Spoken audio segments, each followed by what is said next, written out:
Hello बच्चों।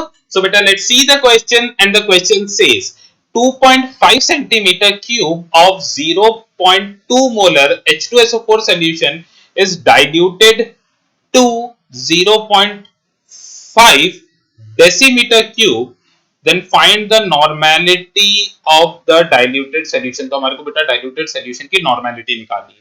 देखिए सबसे इंपॉर्टेंट बात है हमारे पास ये है 2.5 सेंटीमीटर क्यूब।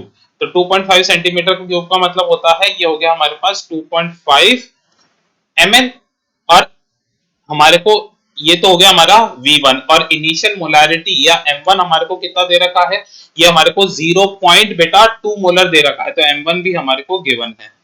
ठीक है, तो हमारे को फाइनल सोल्यूशन की नॉर्मेलिटी निकालनी है, पर मैं उससे पहले फाइनल सोल्यूशन की मोलारिटी निकाल रहा हूं।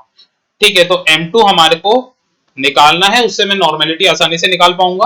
और V2 फाइनल वॉल्यूम मेरे को बेटा 0.5 डेसीमीटर क्यूब दे रखी है। अब देखो 0.5 डीएम क्यूब है, और बेटा 1 डीएम क्यूब 1 लीटर के बराबर होता है, मतलब ये असल में 0.5 लीटर है। तो हमारी वॉल्यूम 2 क्या हो गई, 0.5 लीटर।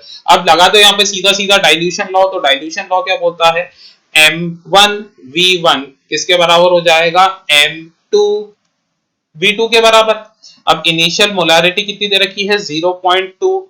वॉल्यूम कितनी दे रखी है हमारे को, वॉल्यूम है 2.5 ml। ठीक है, M2 हमारे को नहीं पता, V2। अब ये 0.5 लीटर दे रखा है, ये ml में है, तो मैं इसको चेंज कर देता हूं, ये हो जाएगा 0.5 इंटू 1000। ठीक है, सो यहां से मैं फाइनल मोलारिटी निकाल सकता हूं। तो M2 हो जाएगा बेटा, ये हो जाएगा देखो 2.5 इंटू 0.2, ये हो जाएगा मेरे पास 0.5। हाँ या ना, तो ये तो 0.5 डिवाइडेड बाय 0.5 इंटू 10 की पावर 3। तो ये से ये गया, तो हमारे पास आ गया ये 10 की पावर माइनस का 3। तो हमारी फाइनल मोलैरिटी तो कितनी हो जाएगी, हो जाएगी बेटा 10 की पावर माइनस का 3। ठीक है, सो नॉर्मेलिटी निकालनी है हमारे को। नॉर्मेलिटी होता है मोलैरिटी इनटू वैलेंसी फैक्टर। ठीक है, सो हमारे पास मोलैरिटी आई है 10 की पावर माइनस का 3, इसका वैलेंसी फैक्टर कितना होता है भाई, H2SO4 है। क्या है, H2SO4। तो ये 2H प्लस दे सकता है, तो अगर ये बेटा 2H प्लस दे सकता है तो इसका वैलेंसी फैक्टर क्या रहा होगा, 2 का रहा होगा।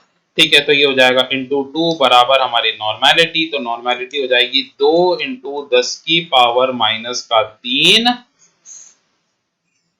नॉर्मल। ये हमारी नॉर्मेलिटी हो जाएगी। हम इसको 0.002 नॉर्मल भी कह सकता हूं।